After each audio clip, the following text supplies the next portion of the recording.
Today we've got a heartbreaking story of injustice, and this guy's suffering. I've watched all the videos he sent me. Is ongoing. Not only did he get framed once and exonerated, 14 years sentence, exonerated, but in a unique way whereby they don't tell you why they're letting you go. Well, it's obvious why they let him go, because of police corruption, but the police cannot admit they did this corruption. So it's just such a bizarre story with so many twists and turns. And it's heartbreaking as well when you hear what's happened to his parents. So thanks for coming on, Egg. Thank you for having me, Shaun. Before we get to your 14-year sentence that you got exonerated for then, firearms and drugs in the house that were planted, do you want to just tell people a bit about your family and Brookside Cemetery? Yeah, well, we're Turkish Cypriots. We're from what they call today Turkish Republic of Northern Cyprus. So, Dad was exiled from his own country. I'll give you a little bit of background about Dad, Ramadan Hussein Guney, and basically we were being ethnic cleansed in Cyprus. So I suppose, Dad was challenged with those challenges. So we grew into that, but we didn't, as a child, I didn't really understand what that was. All I knew is Dad was exiled. He was given a choice to go to Australia, America, or here. He came here. And he wasn't allowed to go back to Cyprus until the mid-70s. So obviously the 74 war and all that kind of stuff. And he was exiled because they were the uprising against Greeks and the Greek Cypriots who were ethnic cleansing the Turkish Cypriot Muslims. Instigated by the British and the Americans, of course. I was born in London myself, Stockwell to be precise. Grew up in Islington, St John Street. Mum and Dad had a record shop there called Equator Records. And then from there we moved over to North London, more to Green Lanes, Newington Green, N16, postcode to be precise. And Mum had another shop there called Music Dunya, so World of Music. So I grew up in that environment, and Dad was trying to stabilise, feeding the six of us and keep the money coming in, and still fighting his political issues and challenges. So we grew up in a very close community in North London, and serving the community because of my dad's own experiences. He set up the first Turkish mosque in the United Kingdom, which was an old synagogue. It was a 1903 Rothschild building, quite a beautiful building. It's still there, and I operate that today as a funeral director and the chairman. And that wasn't planned, trust me. So Mum was in the shop doing her music. Dad was involved in his community. He was highly respected, and the likes of Bülent Ecevit, Prime Minister, the leader of the Turkish army, were Dad's friends, and the battle still continues with Northern Cyprus. So we sort of grew up in that environment, and sadly, my mum died in the shop on New Year's Day '92, which was a very big impact on the whole family, because your mum is the root of the family. She's everything. That was a natural cause death. Well, yeah, we say she died of a broken heart. And we had a lot of stuff going on in between all of that, with all the politics, with the mosque, with community. I don't know if you know the name Asil Nadir, Polypec. My dad was the man that put the bail money up for him. So off the back of him skipping bail, as it were, which turned out to be wrong because they put my dad through that whole hell trying to make him liable to pay this £1 million surety when in fact he wasn't liable. And there was a little bit of, let's say, smelling of a rat situation there. The conditions, I need to tell you this because it's important as to the mechanism. We both know how bent and corrupt the system is. So as soon as he's on bail, the conditions are that my dad attends and signs and agrees in front of the judge. That happened the first time. That happened the second time. But on the third time, my dad wasn't called. And the judge took it upon himself to make it continuous. Make the bail continuous. So Asil absconded. We jumped in a plane from Hainault Airport. As you know the story, Peter Diamond flew him out. He ended up in Cyprus. What happened after that, for us as a family, we were then targeted from every level. And tax investigations, revenue, all the rest of it. Where'd you get your money from, Mr. Guiney, and all that kind of stuff. And he owned Brookwood Cemetery. He bought Brookwood Cemetery in the 80s. Now, Brookwood Cemetery is going to be a huge part of this story. So where I live, Woking is very close, and I drive past this massive piece of land that is Brookwood Cemetery. And from watching the videos that Egg sent over, this was the biggest cemetery in the world at one point. It was so big, it was going to take all of London's dead. So, as you can imagine, the value of that land has gone up over the years. And this cemetery and the battle for that land and the corruption that surrounding it is going to be a huge part of this story. Yeah. Do you want to expand on that? I can expand on that. I'll just give you some history of Brookwood. Brookwood was established in 1854. It was given up 2,000 acres by Lord Cadogan, by the Queen, asked him. And actually Brookwood Cemetery was here before Woking. All right, so we owned all the land. The company owned all the land. It was called originally the London Necropolis. And then later on in the 70s, it was designed to deal with London's overcrowding. There was a train line from Waterloo, first, second class, porter class coming in from London and burying because all the cemeteries were full. So we're there now. We're in the same position with the cemeteries in London now. There's no burial space. So Dad bought 19 acres initially for the community. So the mosque was set up purposely to serve our community in our burials. We bury within 24 hours. So the mosque's facilities, mortuary, wash area, prayers, make the final journey, lay them to rest. And then eventually the owner at that time, Mr. Daly, was a little South African Jewish guy, convinced my dad to buy the cemetery. He said, Ramadan, why don't you buy it all? My dad said, what am I going to do with it? It's a big liability. And in those days, it's like 460 acres was left after they sold off a lot of land. We still own the benefits of the outsides of Brookwood. I'll tell you about how we lost it. Oh, well, it got stolen. The largest cemetery in the world got stolen from us by fraud and deception and a little bit of help from the police. And Woking Borough Council was all over this because they wanted it.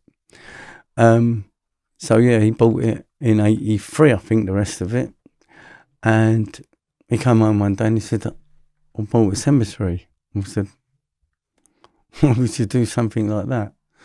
But looking back, it was a very wise move. It was a beautiful move. We spent over 30 years cleaning it, cutting it back, a massive part of history. And it had been left, it had been derelict, it had been vandalised. They'd been decapitating some of the bodies in the tombs and all that kind of stuff before we got there. So, you know, we spent the best part of our life making that place what it is today. And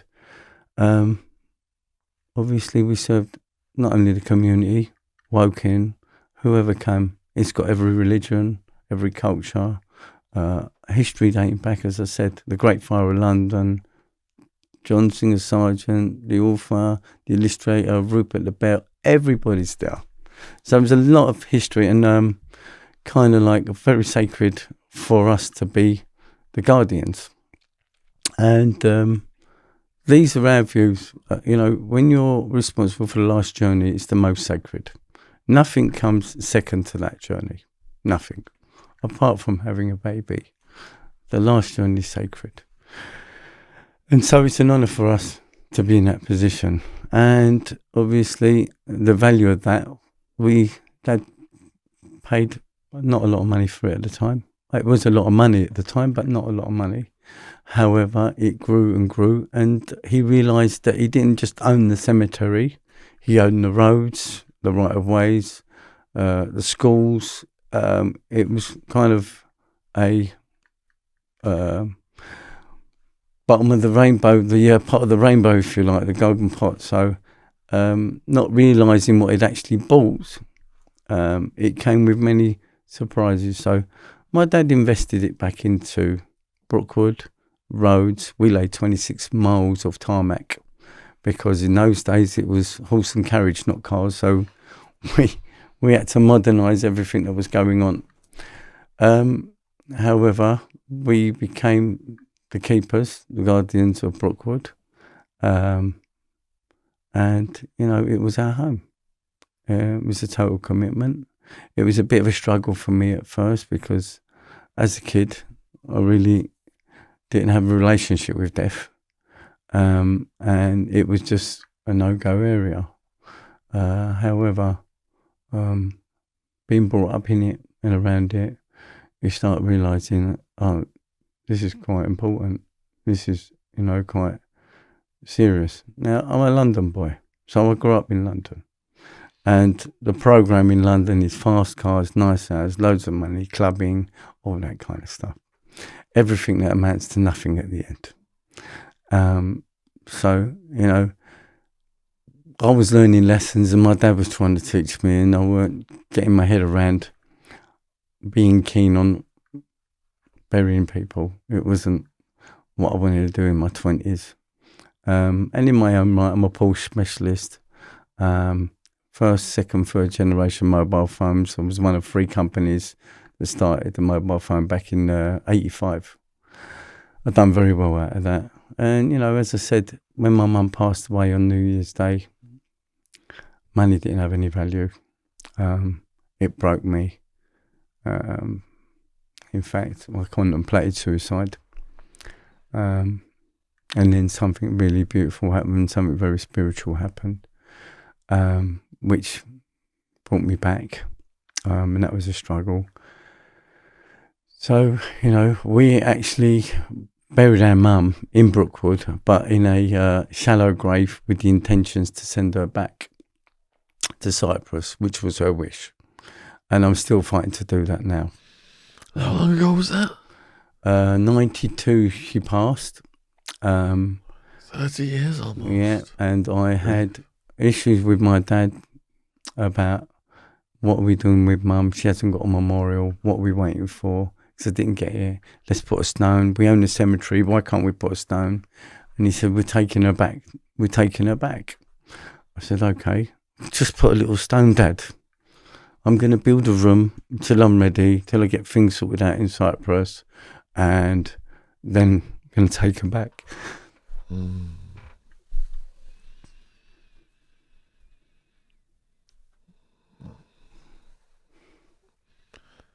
long time to be struggling to try and make that happen. For almost 30 years.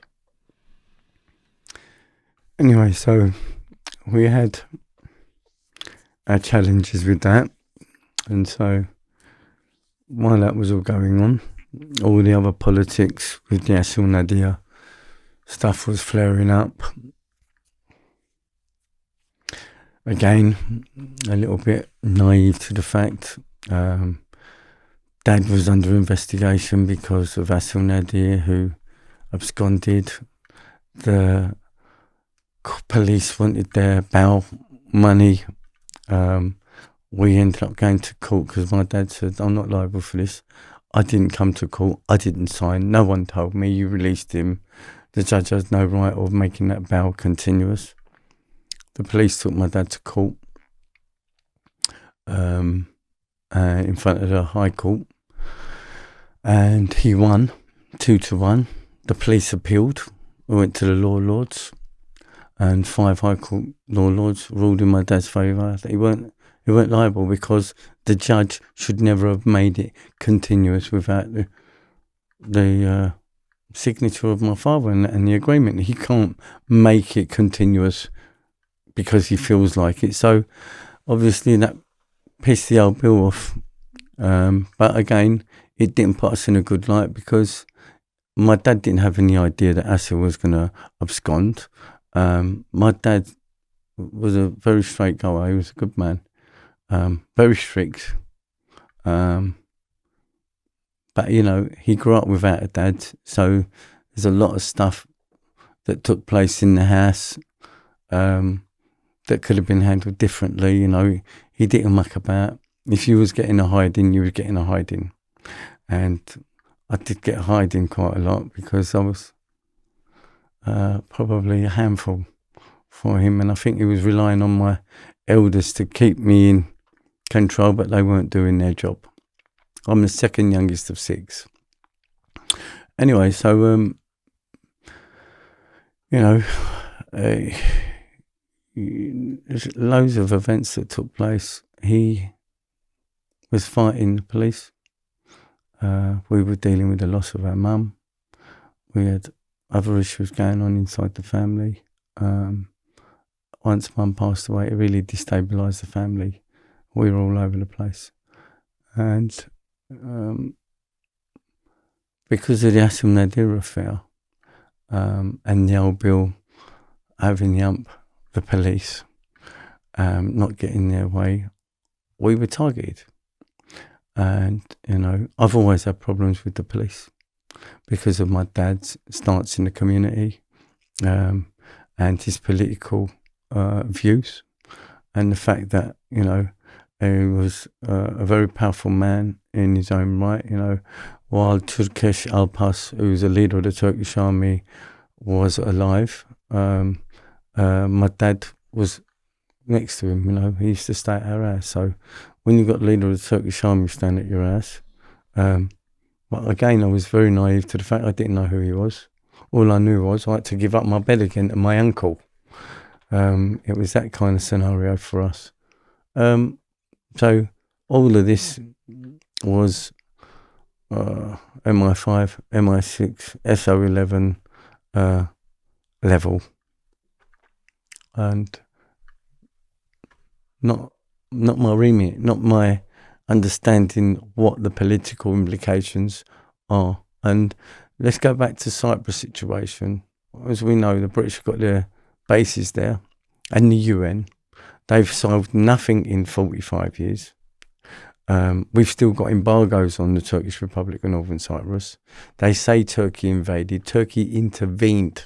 Otherwise, we would have all been massacred and buried in mass graves. All right, so that's the truth of that. And my dad was one of the founders of the underground movement against IOCA. So Volcans before Temetes. So there's a lot of political stuff going on. But when you're fighting for your life, you're fighting for your life. You've got to protect your people.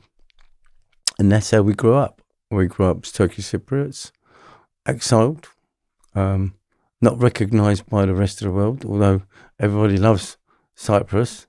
We're still, our communities, our people are still starving, because still today, the British government have done nothing about removing the embargoes or even recognising us. So that was kind of like a heavy pin in the community. And as I said, the mosque, my dad was a community leader with all our fathers of that generation, because we all experienced the ethnic cleansing. So I think my dad was a problem or a concern for the government or the establishment in that respect. But my dad wasn't an aggressor or anything like that. He was fighting for his life. So putting the bail money for us in Nadir and him absconding created a new problem. And I said to my dad, why did you do that, Dad? He said, you never kick a dog while he's down. We knew his father.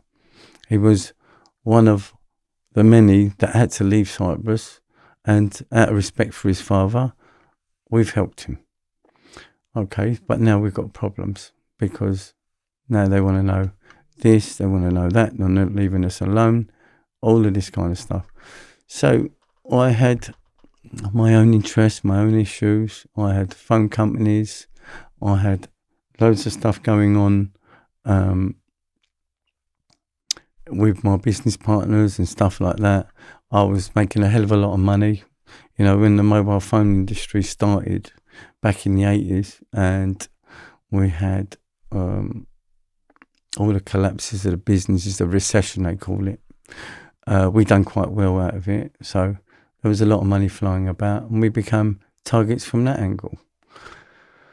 And we helped a lot of people, you know, set up a lot of businesses, set up shops all over London. I've done very well out of it. But getting back to the point, after losing Mum, the money or what we were trying to create and do just lost its flavour. It didn't have anything. Obviously, we had competition. Mobile phones was big money. And, you know, I was in my 20s driving around in a $100,000 car. So you become the interest in somebody's eyes. And then what happened next? After the 90s, I say after the 90s, in the beginning of the 90s, when Mum passed, 92, we started doing parties and the rave scene and all that kind of stuff.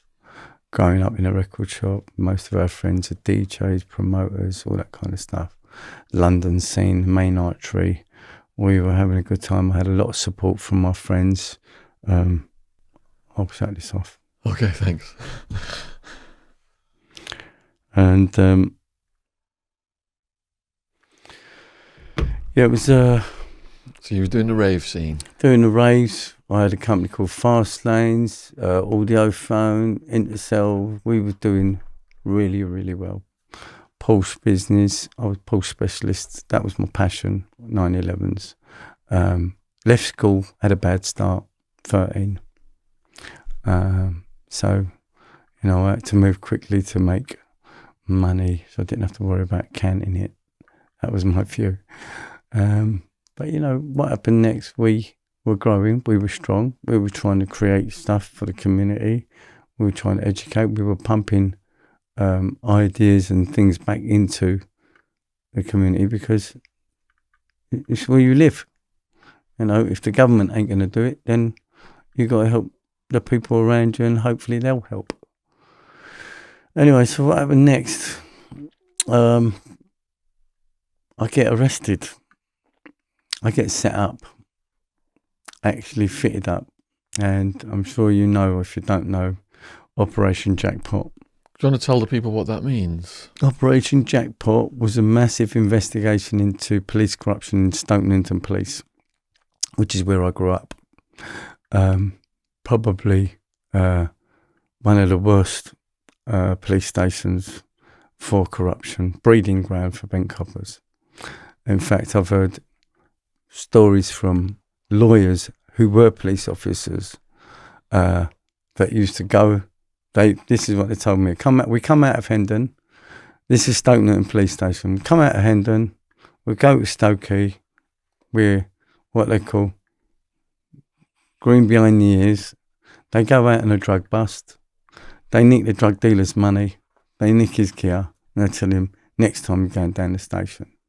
That's Stoke Newington Police Station. They'd go back to the police station with their little unit, have a little carve up. If you didn't take your share, you was out. If you took your share, you're in. So I said to the solicitor that was telling me the story, I said, what did you do? He said, I got up and left. He said, that's not what I joined the police force for. He said, I joined with good intention to make a better place and try and make a contribution, not to become a part of the problem. This is what we've been saying on this channel all along. There's so much money in illegal drugs. It corrupts They're at every it. profession They're at it it. comes into contact Left, with. right, and centre. Police are letting some dealers deal, taking money off them, and arresting the competition. And then by arresting the competition, they're showing they're fighting the war on drugs. Yeah. But there's just so much money to be had. It's corrupted so many well, people. even informers, registered informers, if he is in a little bit of a circle, all right, and this is what Stokey were renowned for, they'll stick their informers into dealers, and they'd nick the grass, the informant, and say, look, there's the gear, this is it. The informant would get $4,000 for every kilo that they recovered, and that we split that with the police. So if you got nicked with 10 kilos, they'll be with nick 6, you'll get rewarded for 4, they'll carve that up with you and give you back that 6 to put it back on the street. That's Stoke Newton Police Station. This is the reality of what's going on all over the world. That money could have been used to investigate and arrest pedos. Yeah. That's why on this channel we're calling for an end to the war on drugs and a beginning to the war on pedos. Yeah, our biggest problem in this country are the pedos. Yes. We have been operated and played like puppets by the biggest sex offenders on this planet, and they need locking up, including Prince Andrew. Well, you know, there's no. Dare I say it, there's no smoke without fire. How many times in the last 4 years have we seen naked boys climbing out of the palace? Have you seen that story? They've got pictures of a naked boy climbing out of the palace trying to run away. So, you know, I'm not making it up. That's something that I've seen in the press. And, you know, the governments, the politicians, the police, they're all going to the same parties. And, you know, if you're in it, you're in it. If you're not in it, not one pedo who's known gone to prison that I know. They wait for him to die, or they cover it up, or they long it out so you forget about it. You know, and, you know, we talk about police corruption, but, you know, we've got a problem. We've got a problem. And you've experienced it firsthand. You lost years of your life. So how did that come about? Well, they planted, the police, planted 5 kilos of heroin, a gun, 134 rounds of ammunition in my daughter's bedroom. And before you say he's making this up, he did the time and he was exonerated for this. I had my conviction quashed, but not been told why. And I went up on 3 appeals. I got 3 knockbacks, and it was only that the Criminal Case Review Commission referred it back. And on their referrals letter, they said this was the worst case of abuse or process they've ever experienced. Take us through the whole situation, the day this happened. The day it happened, I was just moved into my new house. I was I'm still dealing with my mum's death. We just had my second child. So my oldest daughter, Jade, was 4. My youngest daughter was not even 6 weeks old. And we just bought a house. And I need to tell you about the build-up, but I'll tell you the day. Because it's so interesting how this evolved and how they covered it up. And as I said, when you tell the story, it sounds like you've escaped from a padded cell. I know we were in one, but it's a different kind of padding. So Jade was 4. Suela, my youngest, was not even a few months old, maybe 6 weeks, 2 months. She had a reflux problem. So we weren't getting much sleep, and we were in and out of hospital. She weren't holding her food down. She's a little baby. So, Great Ormond Street, all over the place.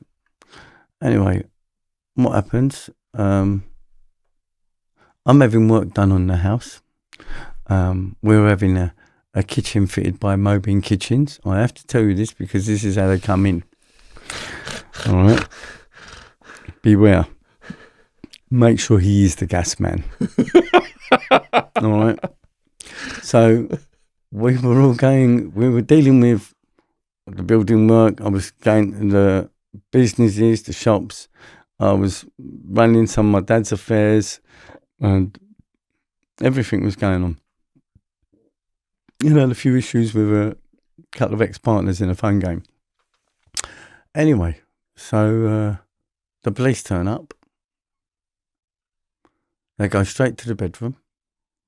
So when you say they turn up, did they knock on the door? They just come in? It was open. Open. The door was open because I was getting ready to leave. The builders were coming in, and yeah. Did they say anything? Did you try and stop them? Did you say, "Where's the warrant?" or anything? I said, what's going on? What's going on? We got a warrant to search premises for guns and drugs. I said, coming in, but I said, you need to contact Robert Scully and Mr. Johnson, Scotland Yard, and I need to catch up with this because there was ongoing issues with ex-partners and dad and all the other stuff.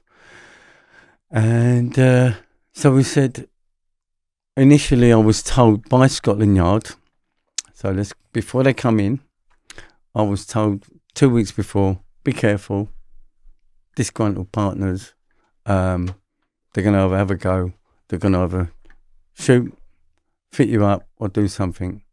I said, all right, okay, as you do. But we want to speak to your dad. So it was a way that they were trying to get into my dad, all right, being who he was in the community. And so we had all that going on. So we were told something was going to happen. But we were told and we thought it was going to happen at the business. So we were ready at the business. So what happens, the police turn up. And we say, and they say, we've got a warrant. Yeah, can you ring this number, please? We know. We've been told something's going to happen. We're looking for guns and drugs. Yeah, all right, come in. Go around. They go straight up into my daughter's bedroom and they pull out. Listen very carefully to what they do.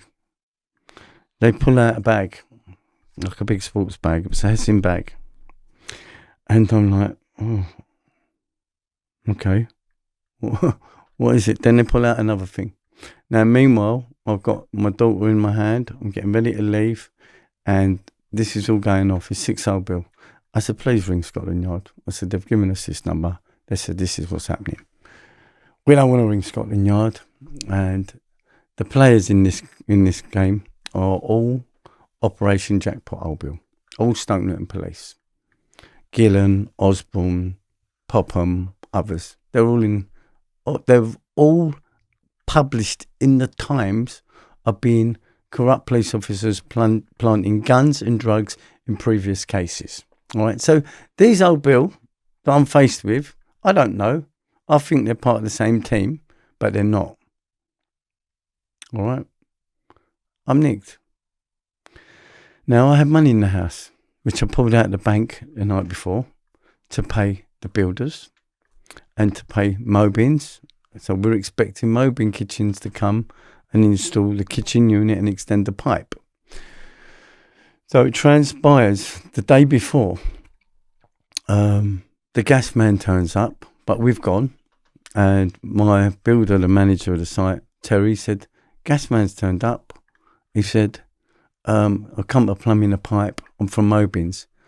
He said to me, but he didn't have no tools. I said, what do you mean? He said, oh, it was a little bit shifty. He went in and out of the house. And, I couldn't work him out. I said, did he do the job? He said, nah. I said, where did he go? He said, he went upstairs. I said, okay. So there's 2 witnesses that have seen the gas man from Mobin Kitchens come in and allegedly, what business have you got upstairs? The kitchen's downstairs. So I go and check my money. It's there. My telly's there. The video's there. Nothing's been nicked. Don't worry about it. It turns out he was a copper. And he was a part of that crew. And he was the one that planted it. I found that out 6 years later. He got nicked. This was the same copper that got nicked for conspiring to murder a known criminal using a known criminal. I don't know if you know that story.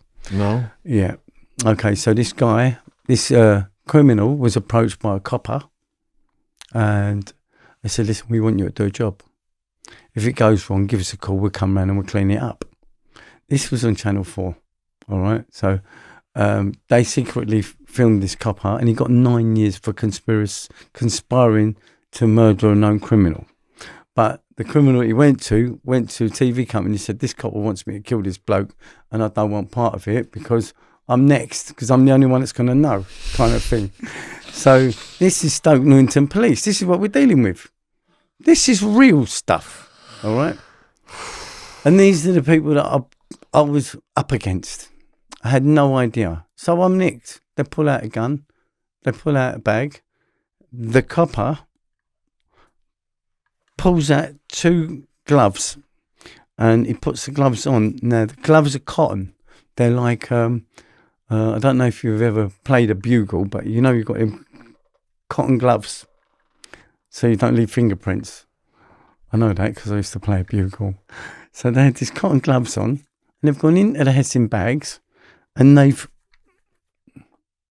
moved it about a bit, and then they've taken the gloves off and they've put them back in their pocket. They found my money.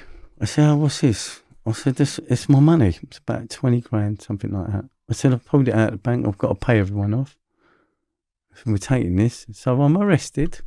They want to leave the kids on the sofa. They want to arrest my wife. They want to leave a 2-month-old baby on the sofa.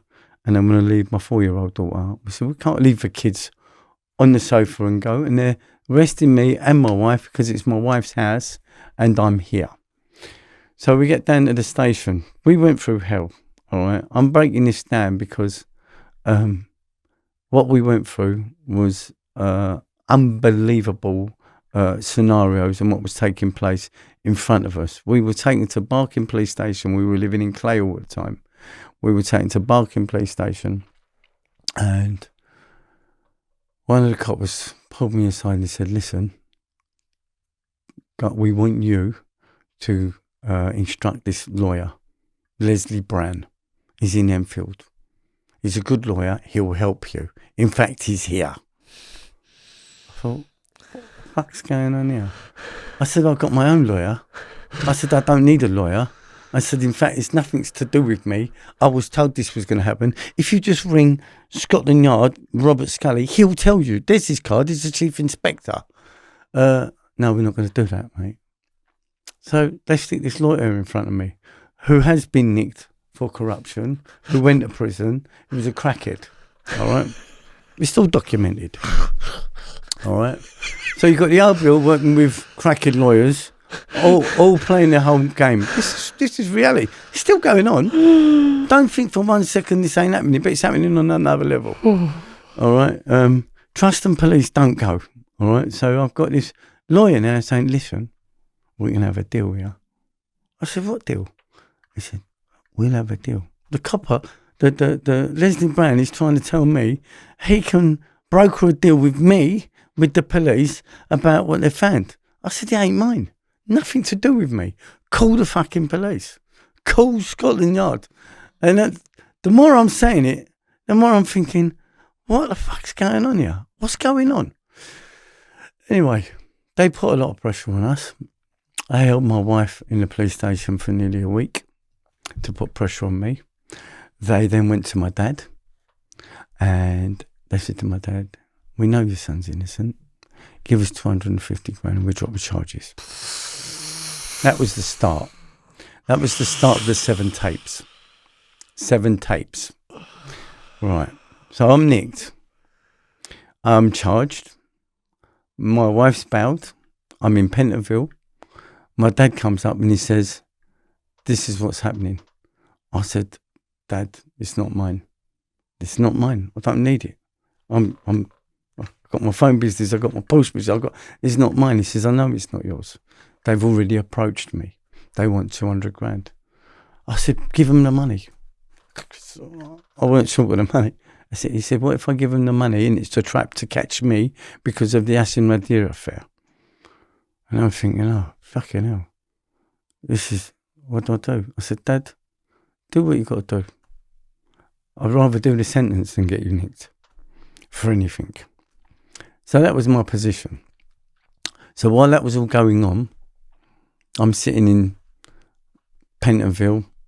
Dave in not in a week, I've been made high category A prisoner. Maximum security. Yeah, maximum security. And they said, come and get your kit. We're making you a Cat A. I said, what's a Cat A? Well, I soon found out what Cat A was. Anyway, while that's all going on, they're applying pressure on me, on my family, on my dad. Dad, do what you got to do. So my dad then rings up CIB, the police, and says he's being blackmailed. Can you come down? And this is what's going on. So CIB turn up, and I've got all their names, I've got everything there, it's all documented anyway. CIB turn up, and they install a recording device in my dad's office. And they start tracing the calls. And we've got 7 tapes with the police on it. Mr. Guneys, it's us. This is what we want. We'll tell you who it is. We'll tell you how they've done it. We know your son's innocent. We know he's been set up. Tape 1. Mr. Guneys, we don't want this much money. We want this much money. We're a different group. It turned out there was about 3-4 different groups trying to blackmail my dad for money from the same unit. Okay? All police. All police. And they traced the calls back to Scotland Yard. And the voice on them tapes were matched with my interview tape of being one of the same coppers. Gillen, Osborne, Popham, Operation Jackpot. And I said, all we've got to do is play these tapes in court and I'm out of here. That easy. I was very wrong. What came next was another part of this nightmare that I'm still living. So my dad had 7 tapes, traced the calls. We obviously weren't using Leslie Brown because it was part of the team. You know, I'm laughing now, but what my wife went through, what my children endured, what my dad went through, and all the while I thought, this will be over in a minute. This ain't happening. This will be over in a minute. Pentonville, Brixton, this will be over in a minute. Brixton, Hydan, this will be over in a minute. Winchester, from Winchester back to Hydan, this will be over in a minute. Swaleside, from Swaleside, Elmley, back to Hydan. It was a nightmare. It was a nightmare. And it wasn't weeks anymore. It wasn't months. It was seasons. It was years. You know, going back to the appeal court, going up, going with the tapes, saying these are the police. Go to court. I went to court for these charges. And this is how well they got it all summed up. So, I'm in court, thinking I'm going to be able to mention the tapes, the police, actually an inmate in prison. God, I forgot his name. Gentleman, Ray. Bit of a face. He said, I've heard you're having a little bit of problem, but he looked like a copper to me. I said, here we go. Yeah, go on. He goes to me, are they out of Stone Newton?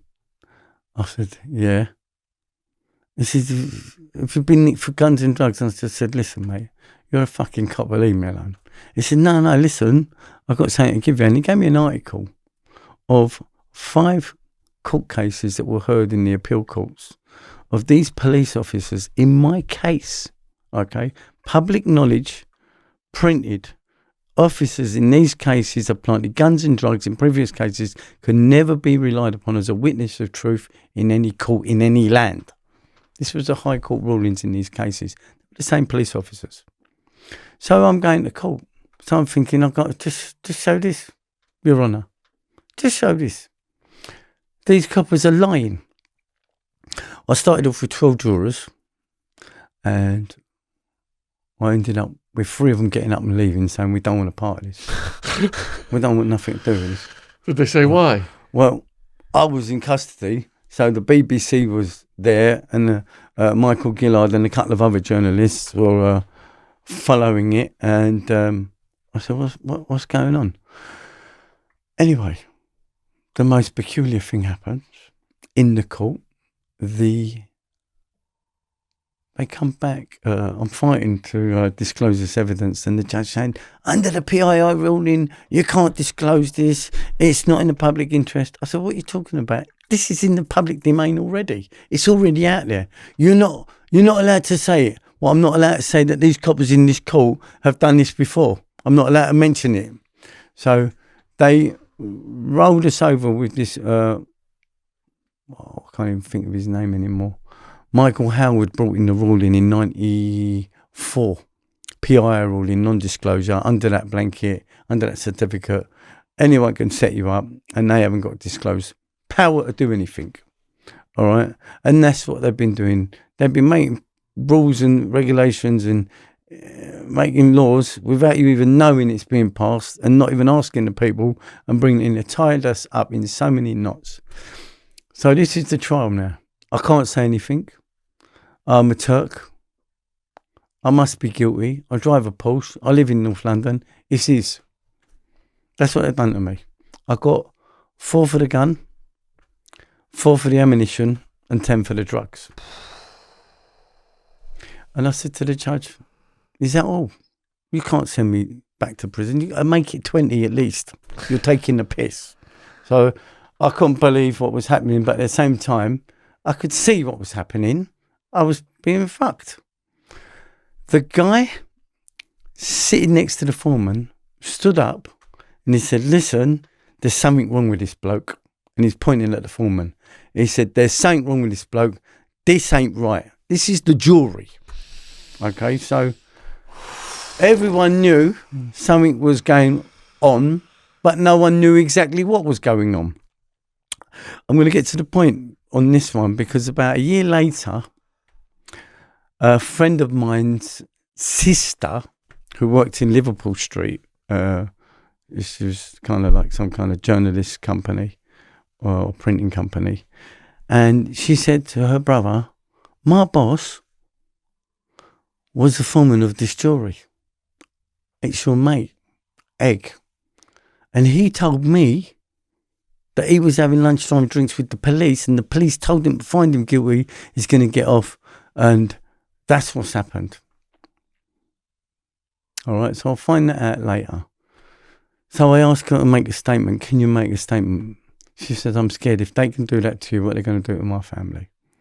So I went through knowing that it weren't mine, knowing that my dad was being blackmailed or trying to be blackmailed to try and set him up.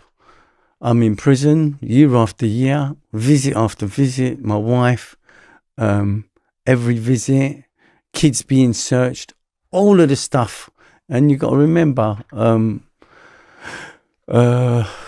95, I wasn't in a good place. I was still dealing with a loss. Of my mum. I was in a bad place. And thankfully, my friends and some members of my family, they're the reason why I'm still here. Only love has kept me going. And I went through hell worrying about my wife. My wife was approached early hours in the morning. They're trying to put the frighteners on her. My dad with the tapes, the police. We weren't allowed to disclose the tapes. Then we were told there's an internal investigation going on, CIB 1. Then we were complaining about they're not doing their job. Why aren't you doing your job? This is police corruption. This is the tapes. This is what's going on. CIB 2 was formulated. CIB 2 is Criminal Investigation Bureau. Same place, Scotland Yard, investigating CIB 1. Then I had CIB 3. Chris Jarrett, I think his name was. Mr. Guneys, now I'm getting these visits in prison. We want to investigate your allegation, your complaint. Well, I said, what happened to CIB 1 and CIB 2? Who are you lot? We're CIB 3, we're the growth squad. Oh, all right. So now I'm getting a little bit cynical. All right, so what are you lot going to do? Because I've been here nearly fucking 6 years and you're still investigating it, are you? New lawyers, I went to Bernberg's because the other lawyers, they get bored, don't they? Give us this one and we'll give you all the Crown prosecution work. They're all in bed with each other. Crown prosecution, the lawyers, the LBL, the judges, they're all up each other's asses. Literally. Anyway, so Tim Green was my lawyer, and in 12 months, he made all the difference. I could see light at the end of the tunnel. After three failed appeals and trying to disclose his evidence, still waiting for the CIB 3, Chris Jarrett, a few weeks after him telling me, yeah, don't worry, Mr. Guney, we're going to get to the bottom of this. We're the Ghost Squad. We're the Untouchables. We're this, we're that. Yeah, all right. 3 weeks after that, I read on the back page of the Sunday Times, my mate comes into my cell and says, have you read this? And I said, what is it? He said, Chris Jarrett's been nicked for police corruption, head of CIB 3. I said, there's a surprise. So you got to get this in your head. I'm in a police cell. I'm in a prison cell. My life stopped. I was running a multi-million-pound phone company. I was doing all right, you know. I just had my second child. I was 30 years old. I didn't have any issues. I was grieving. I had stuff going on with my dad I was trying to hold together. Personal problems with a couple of members of my family. And my own issues and demons and everything that was going off. It just wasn't stacking up the way it should, because it was something darker going on. And I'm going to appeal courts. Yeah, we disclose, we do this, we do that. Not even getting past the first judge. Appealing until I've now been transferred. I'm at the end of this. I am now going to Downview, which is from a cat to a B cat to a C, which felt like freedom. Because you're banged up 23 hours a day with a red light on. You can't go anywhere without a screw. All right, a screw is a prison officer, for those that don't know. I was on closed visits for many years. I was forced to be strip searched and squat over a mirror so they could look up my arse to see if I'd plugged anything before I went out on my closed visit. And if you know what a closed visit is, it's behind the glass. There's no contact. And then coming off the visit and being strip searched again, knowing that there's been no contact, okay? Being just humiliated. I got to a point where I was... You go mad, don't you?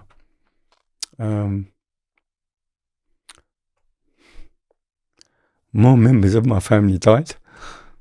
My aunties, my uncles, my cousins.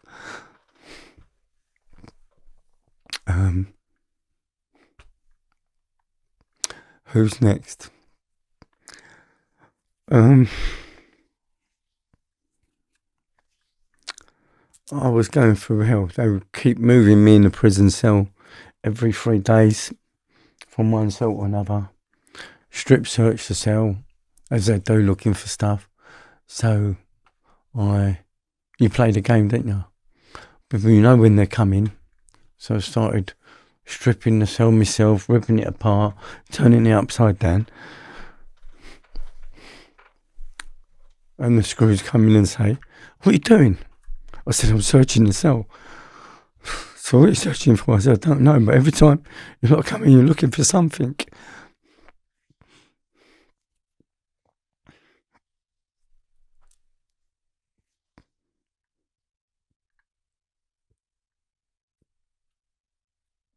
It's the kind of environment where they treat you so crazily, it drives you mad, doesn't it? And you start to behave like you're insane. Well, I think you've got to turn it on its head. You've got to use reverse psychology. You've got to turn around and say, okay, they're coming in to search, let me help them out. And when they come in, you say to them, look, yeah, I'm searching it because I want to help you guys, man. If there's something in here, I want to help. I said, we've got more prison officers coming in here and searching my cell than I did when I had fucking 5 key and a gun plotted up in my house by the old bill. So let's get to the bottom of it. And it does drive you crazy. You got to worry about your kids. You got to worry about your wife. You got to worry about your dad. You got to worry, and you can't do nothing because your life only exists of that 8x12. And if you think anything out of that room, you're in trouble. And you saw some people get seriously assaulted. Man, so you can lose your face. Safety. You lose your face for a £2 phone call. You know, in the prison environment, you know, people will say to me, "What was it like?" And I say, "Well, I weren't doing ballet. You know, I weren't doing ballet classes, and wherever you land, you're in a environment where everyone's doing double figures. So anything over 10 years, and you know, 27 years, 30 years, 40 years, lifers, and you know, you think, oh, I've only got 14. Shut up. You know, you try and help yourself with it. You might be standing there cooking your dinner, because in open nicks you can cook your dinner. There'll be a pot of hot oil on the stove, and it'll be there for a long time. And then all of a sudden you'll see another geezer come in, grab the oil, chuck it in the geezer's face standing next to you. You watch his face melt and his ears just fucking screams that don't leave you. Fights every day, stabbed in the neck a few times with pencils. You have to wear GQ, FHM and all your magazines. You have to wrap them around you so you've got half a chance. You see toilet seats going into people's heads, riots kicking off. You know, it's not a nice environment for anybody, you know. And the worst thing is, being in for so long, you watch the pattern of the prison service system change. They cut back on the screws. They brought in a mandatory piss testing, and what they done by doing that, people were coming in for little sentences like car thefts and burglaries with a cannabis problem, and then leave with a heroin problem, because if they get caught with cannabis in their urine, they're getting 28 days. Or they're losing time. So they're coming in for 6 weeks and ends up doing 6 months because they've got cannabinoids in their urine. But if you smoke heroin, it only stays in your system for 2 days. So everyone's gone from smoking weed to smoking heroin.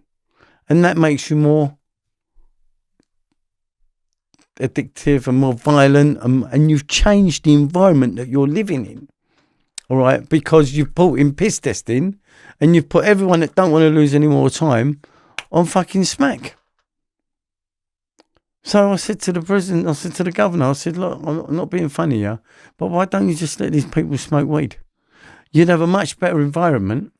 I said, unless you've got a parcel of heroin you're trying to get rid of, you've got a good marketplace. That didn't go down too well. That got me shipped out. But that was the problem. You know, this was what we were challenged with on a daily basis. You're having a visit and it's kicking off on a visit. Trust me, it's not a nice environment for anybody. You know, people say, oh, you're soft on prisons. You're soft on paedophiles. You're soft on sex offenders, right? You are penalising people that are trying to feed their kids, but you're not penalising people that are raping kids. So it don't make sense. There ain't no justice. In this country, it's completely out of balance, and, you know, it goes totally against. You can't condemn a man for trying to feed himself. You know, a hungry man is a dangerous man. And if he's got nothing to do, or he's got no hope, you know, you only got to look at the streets. We've got homelessness all over the place, and these people only need feeding. They've given up on trying to be responsible and having somewhere to live because they can't cope with the demands of everything. And I know, because I've come out from the prison service completely lost, from running a multi-million-pound businesses to not being able to cope, not even be able to put petrol in a car. I've had to rely on, and I salute them, the Royal Courts of Justice Miscarriage of Justice Group. They were set up, and I was the first case, and they were set up to help miscarriage of justice people like myself, and they really did help me. Without them, I would have totally been lost.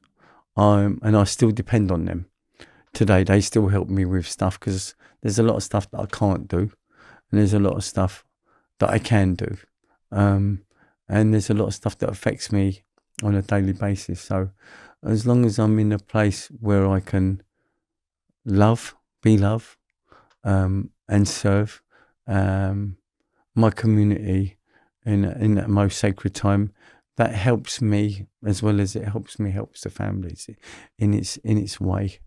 So yeah, that was some of the prison stuff. Eventually, after going into Spring Hill and getting a letter from the Criminal Case Review Commission, we've done CIB 1, CIB 2, CIB 3. They've set up now a new group called Internal Affairs, and they want to interview me about my complaint against police corruption. And by this time, I'm nearly out. I'm due my first parole. They can't knock me back. I'm not admitting my guilt, because if you don't admit your guilt, you've got to do the whole 9 years and 9 years, 6 months. I was halfway through it. I was on 8 Christmases, and I'm eligible for parole, and I'm in front of the parole board, and they can't knock me back. The Internal Affairs turn up, and I'm like, who are you lot? Oh, we investigate police corruption. I said, what happened to CIB 1, 2 and 3? What were your Internal Affairs? I said, excuse me for being cynical, but do you lot all know each other? No, I said to him. Actually, I said, what police station were you from? He said, well, I've done a few police stations. I said, did you ever work at Stoke Newton? He said, yeah. I said, what are you doing here? What the fuck is this about? You know? And I sort of shut him down. I said, I don't give a fuck, mate. I said, what you've lot have done to me, and the story's coming out, all right? You've covered it up, and you've covered it up, and you've covered it up. You're all involved. I said, answer me one question. You're all based at Scotland Yard. Where do you all sit when you're having dinner? Is it one long table? He said, well, it's something like that. I said, well, you know, the only difference between you and him is the label. And that was it. That was Internal Affairs 1. Then Internal Affairs 2. So this is reality. Tell me I didn't exhaust every avenue. All right? And I don't know how I'm still here. In the name of love. CIB 1, 2, 3, Internal Affairs 1 and 2 amounted to fuck all. Excuse my language. I'll tell you what happened.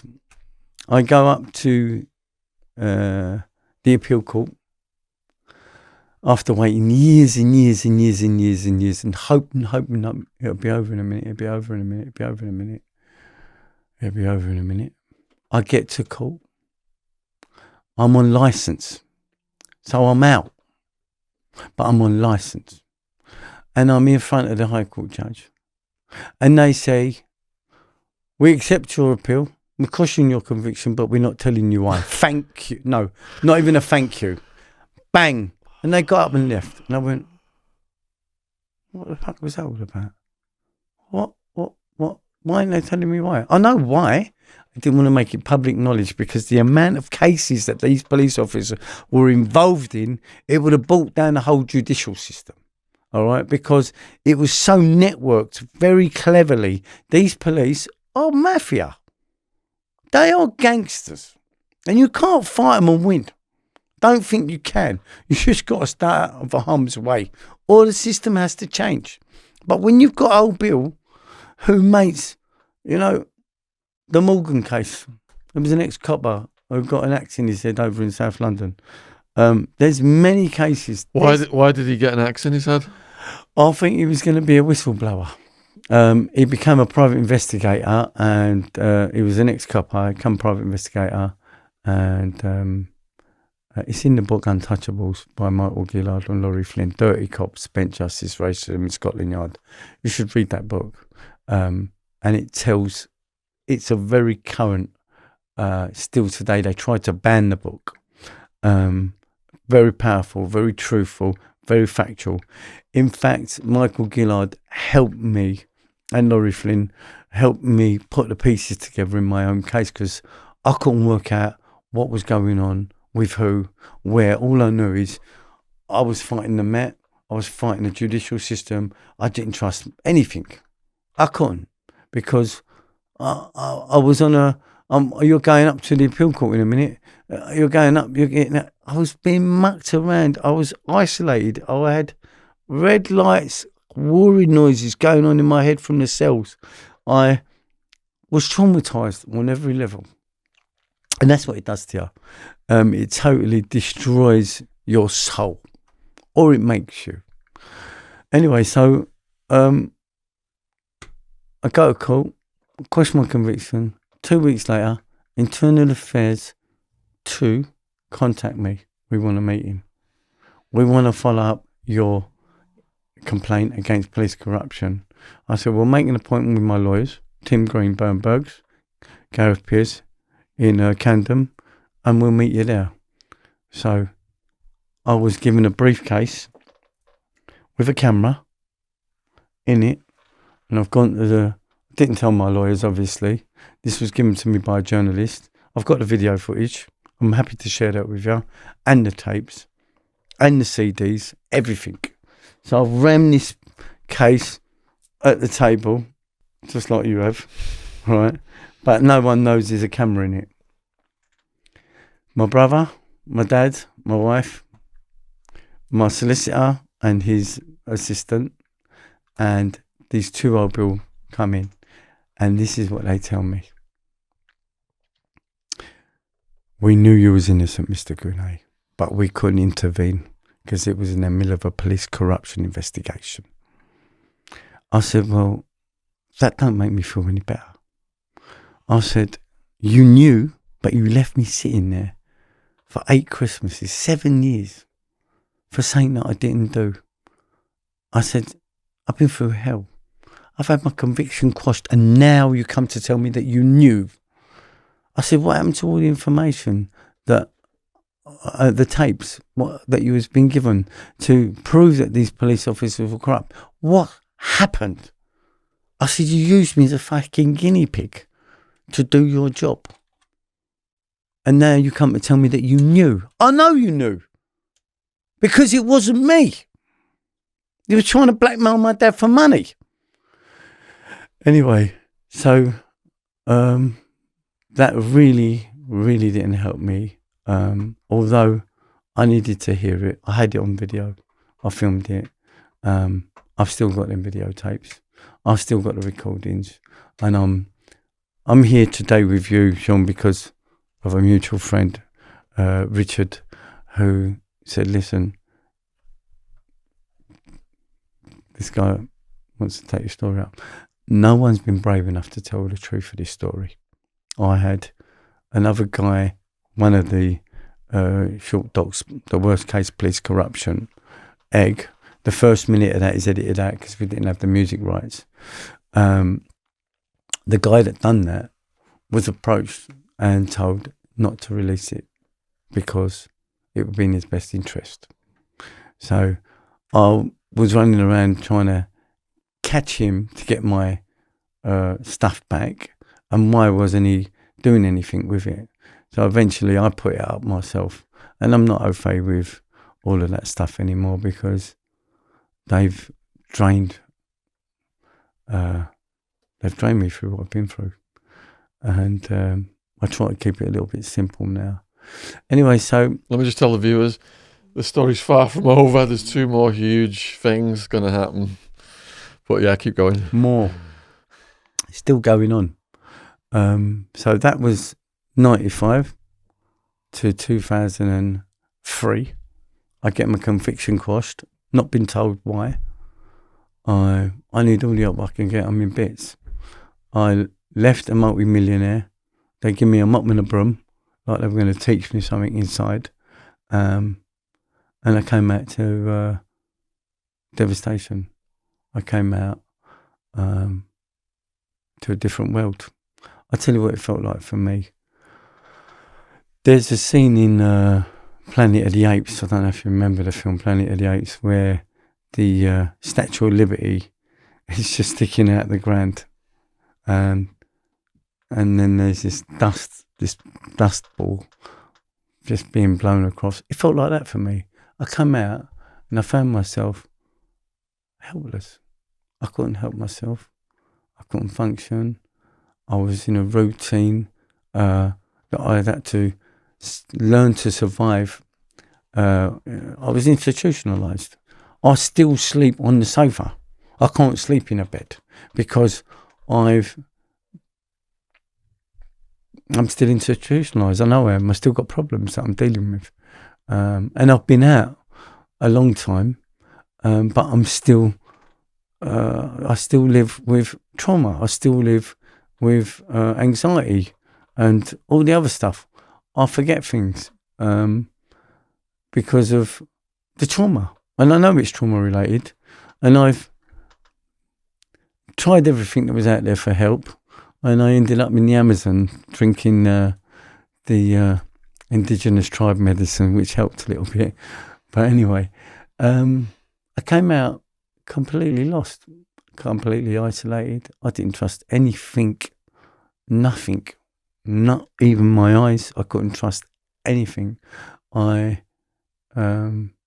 struggled with a lot. I was still dealing with mum's death. I was faced with many challenges, lost a business, lost home, all the money went on the lawyers.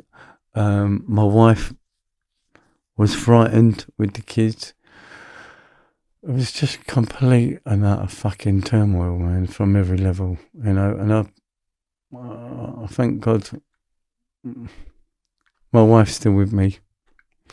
38 years we've been together, so I'm very lucky that she didn't have to put up with it. A lot of people want to put up with what we were going through. So I come out, and lo and behold, I'm trying to get a routine. I've now got to be a dad to an 8-year-old and a 13-year-old. I can't wipe my own arse. My head's fucked. I can't feed. You know, when you can't feed your own children, it's so demoralising. It makes you feel absolutely useless. And our whole purpose is to take care of our children and ourselves and try and do the best we can. And I think, you know, it was probably one of my hardest parts of the journey, not being able to provide, not being able to cope. And I just weren't ready. The opportunities were there, but I was so scared and so paranoid and so fucked up that I couldn't trust. I was looking down the toilet to see what was down there before I had a dump. That's how scared I was. And that took me a long time to try and get out of that. I still live with some of that. So that was 2003. 2004, I went to Cyprus with my dad. 2005, we were planning to go out there. I thought maybe this would be a better start, or maybe I can do this. I just wasn't comfortable. Just go back a bit. I come out now. There's this woman on the scene, Diane Holiday. You know Diane Holiday? I do know from your videos, but just to tell the viewers, this is the Black Widow character now entering the story. Dark. She makes Dracula look like a babysitter, mate. She's dark. She's definitely a descendant of the devil. And very cold, very calculated, very sinister, trickster, fraudster, professional. In all the tabloids, in all the papers, this woman was probably one of the darkest entities I've ever come across. And I've worked in a cemetery. And so what was coming next, I said to my dad, what are you doing? He said to me, I know I made a mistake. We're going to Cyprus. He said, I said, listen, father to son, I don't like this. Man to man, I get it. All right. But what's going on? And by the time I come out of prison, let me just tell you who Diane Holiday is. So when Princess Diana and Dodie Fayed died, tragically, God bless their souls, this third party lady turned up and claimed to have had Dodie Fayed's love child. Remember that story? Yeah. Okay, so she's approached Al Fayed and Tiny Rowland. She's playing them off against each other. She's a retired prostitute from the Dorchester. And as I understand it, she's a registered informant. So she's the woman that claimed to have had Dodie Fayed's love child and tried to blackmail Al Fayed. So I'll just repeat that. Princess Diana and Dodie Fayed die in a car crash. This woman turns up and goes to Al Fayed and claims to have had Dodie Fayed's love child for financial gain, which amount to nothing. That's dark. To approach a man that's just lost his son and say you've got his child for financial gain is evil. Well, this woman now was my dad's girlfriend. After us burying Dodie Fayed at Brookside Cemetery, she wormed her way in.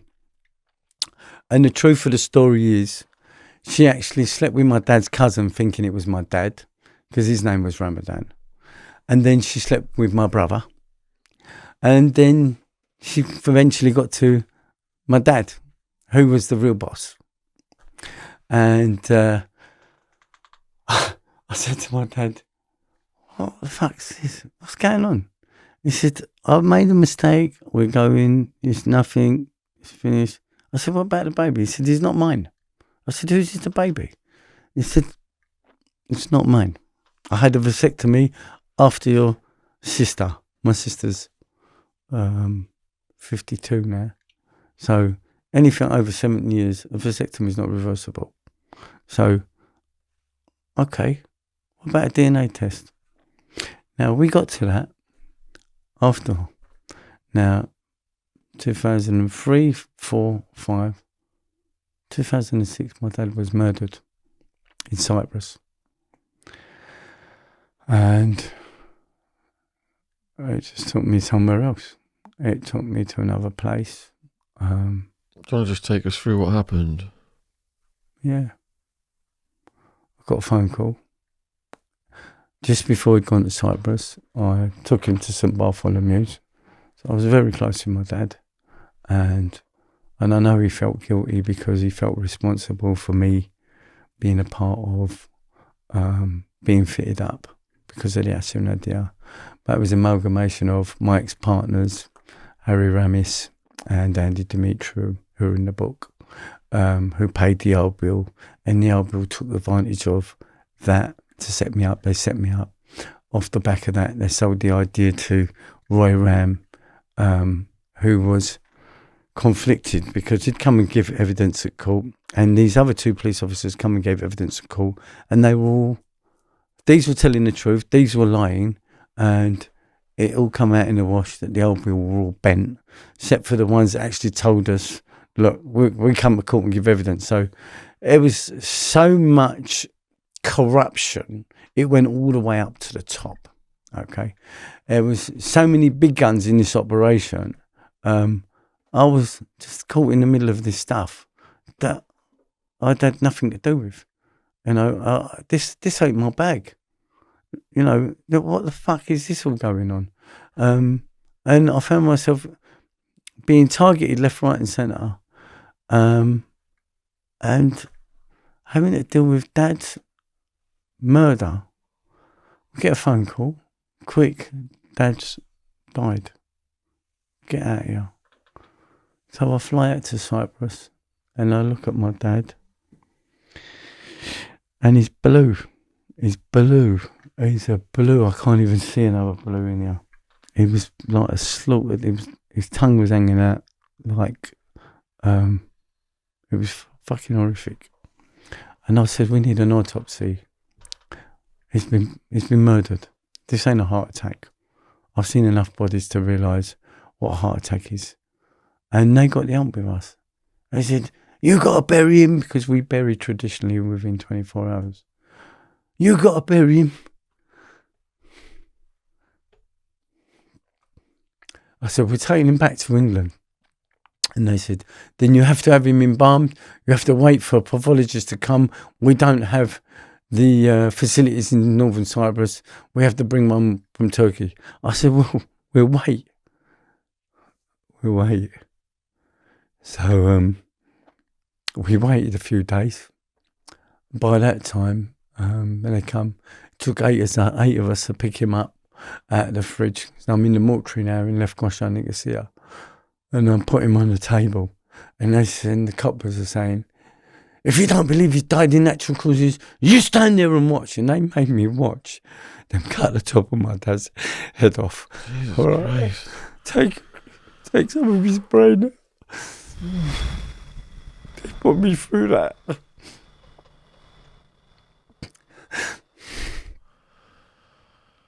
Oh my goodness. They cut him open. Took him back to England. They injected him with 222 milligrams of ethanol, which is enough to kill 4 horses. He was hemorrhaging for 4.5 hours. They murdered him. They murdered him for his land and his money. And there's 12 players in this game. And I'm now fighting this battle here with Diane Holiday, trying to nick the estate, out there with whoever was the players out there. It was coming from everywhere. Because she was with him, right? On this. Yeah, she wasn't in Cyprus. No, she wasn't in Cyprus. But let me tell you, because this is going to be picked up. The police know she was involved. All right, I know she's involved. And I'm going to explain to you, this case is still going on. They've only just reopened the inquest. Okay.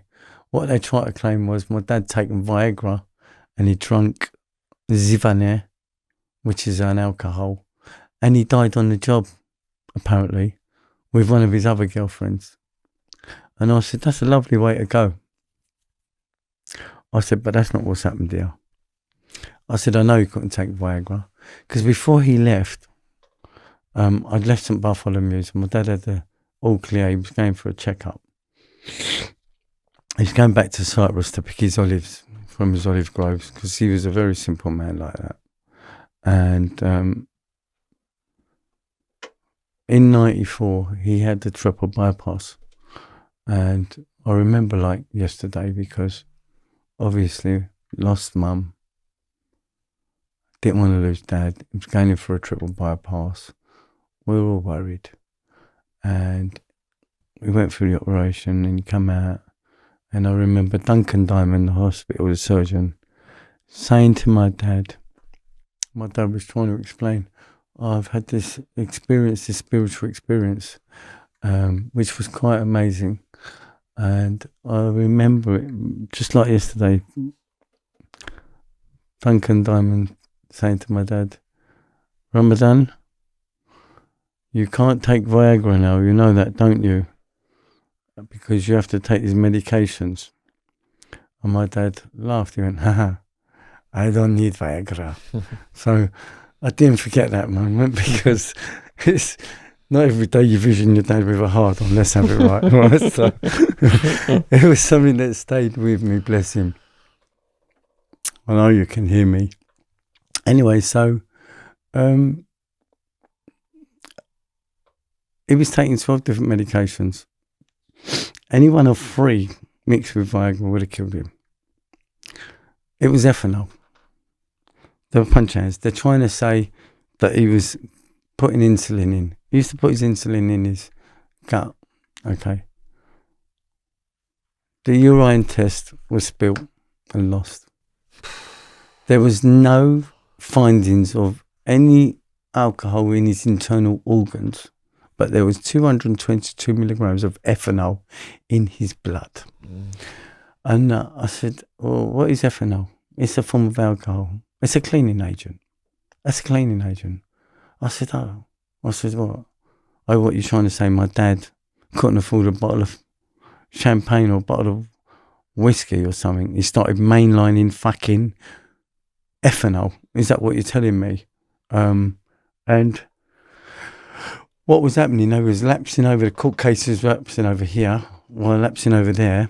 Before we knew it, Diana had applied for a letter of administration of the estate, of my dad's estate.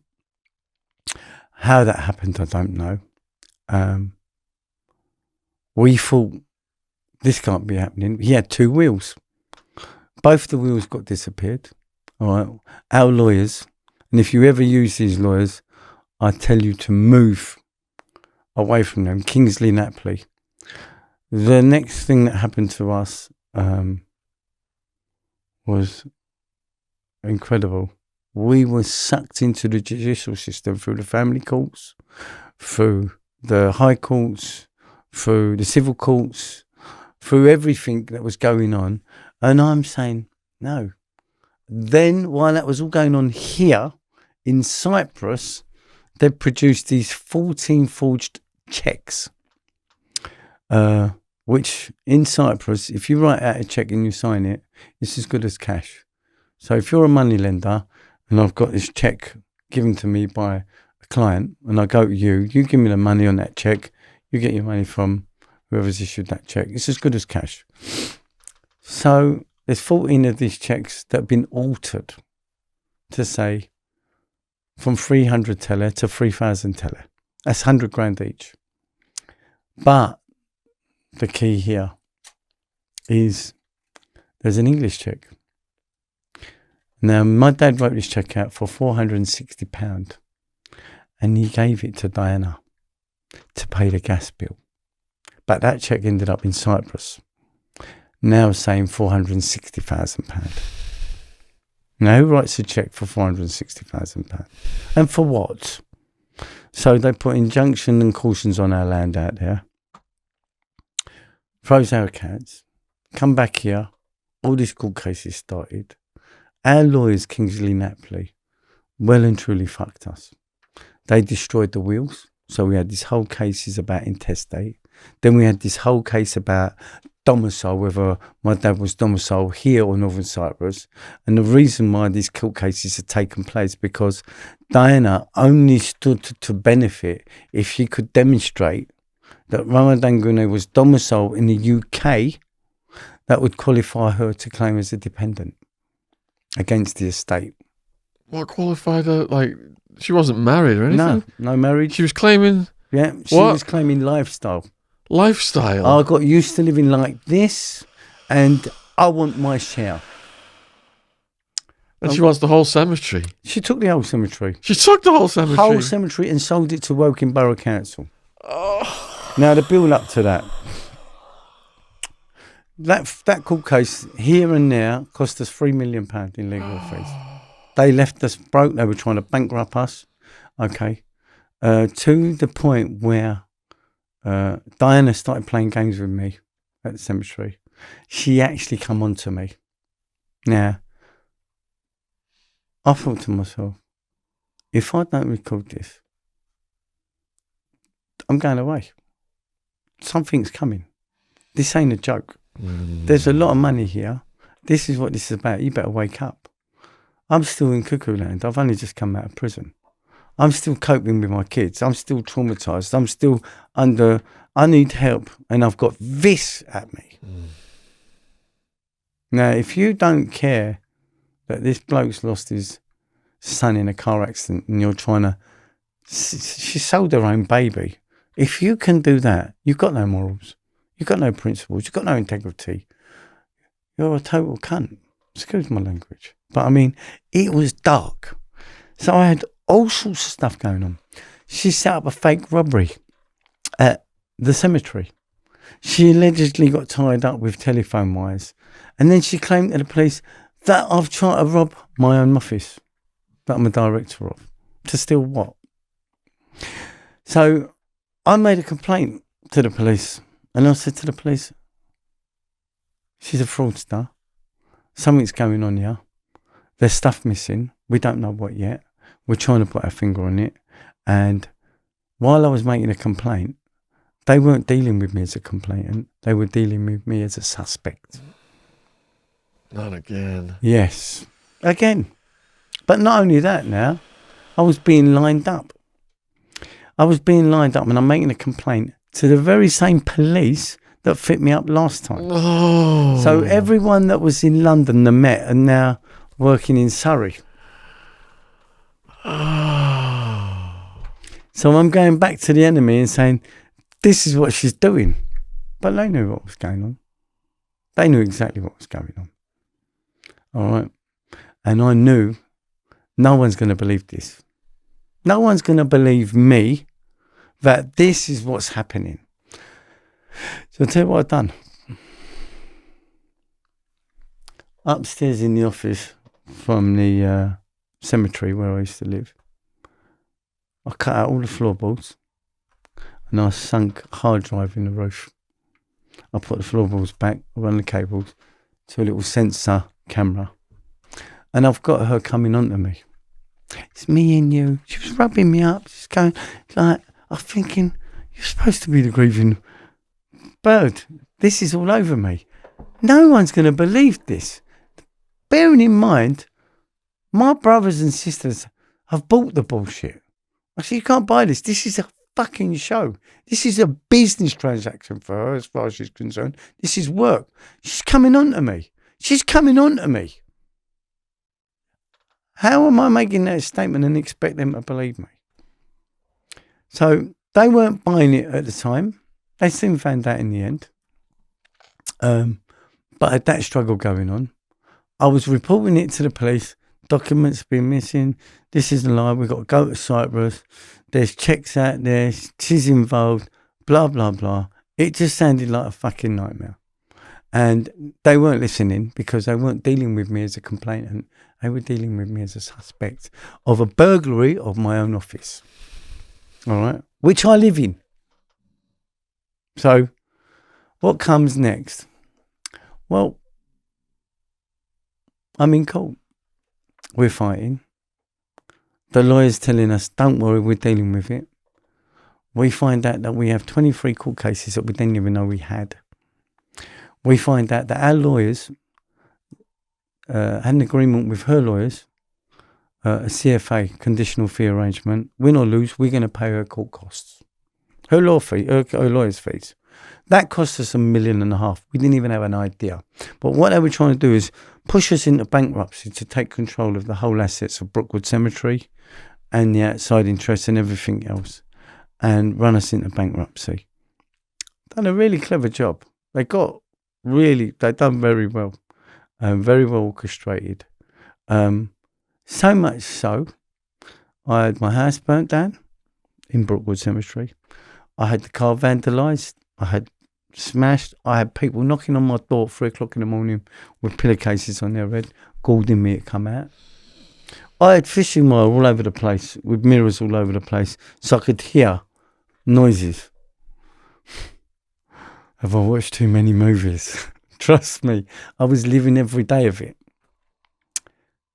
I think everything was really clear. We were in the middle of doing a funeral for a stillborn baby. I was actually at the gate waiting for the family to arrive and to do the service. And what happens next? 20 armed response units turn up with machine guns. 5 of us. Mickey Tolhurst, his son-in-law, member of my staff. It's 5 people. And the police turn up with fucking machine guns. And we're saying, look, what's the problem? Oh, we've been told that something's happening here. And I said, we're just in the middle of a stillborn baby funeral. I'm afraid I'm arresting you.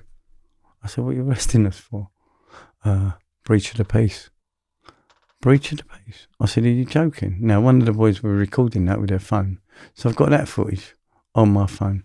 You're arresting us for breach of the peace while I'm in the middle of a stillborn baby's funeral. Are you taking the piss? We were all arrested. Diana's across the road laughing at us. Takes over the funeral. We get nicked. We held down Woking police station for 5 hours. Not an interview, nothing, and then released. So this was just some of what I had to live while I was dealing with Dad's murder, while I was dealing with the court cases in Cyprus, while all this was going on at Brookwood, while I was in and out of the court cases. Then I make my complaints. I have D.I. Vogel from Surrey. I'm saying, listen, you're all involved. Something's going on. The police officer in this case, Laura Hendy, is not doing her job. I've complained to her and I've given her evidence about what's going on, right? She's not following the inquiries. So what happens next? They appoint me a 25-year forensic fraud specialist copper, Roger Spreckley. You may have seen him on one of the videos. And he's a fraud specialist, and we show him all the exhibits. This is what she's done. This is what's going on. This is what we know. And he compiled a file that big. Meanwhile, excuse me, if you don't mind. Yeah, and he was a good guy, wasn't he? He was on your side. He was honest. Watching the videos. He was honest. And there ain't many honest officers. Yeah.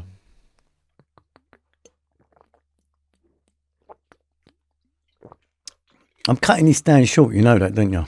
You're fine. We've still got about 40 minutes. Yeah. We need another couple of sessions. Anyway, so we get to Roger Spreckley. We get to him investigating it. We get to him getting to the exhibits. And we're getting close for an arrest. Because now we can see what she's doing. As time's gone by, you can see her mistakes. You can see what's going on. And every bit is fraud. Pencil, altered documents. The check in Cyprus was the one, because I was there on the Friday when my dad gave it to her, and it's ended up in Cyprus. And I'm asking, how's that check come from the UK here? It ain't walked. Who's bought it here? In court, it transpires that she was actually in Cyprus before she met my dad. And when we asked her, who did come to meet, she said, I don't want to disclose that information. So it stunk all the way through. And then what happens? I get fed up. Before the build-up, I get a knock on the door. I'm at the cottage. Open the door. Yes, mate. I hear you looking for a contract killer. Just like that. As you do. I said, are you for real, mate? Are you fucking serious? I said, fuck off, leave me alone. I slammed the door. Because this is what's, on top of everything that's going on, they're trying to come at me.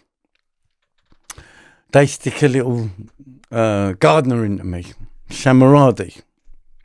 They stick another couple of coppers into me. And then there's this constant one.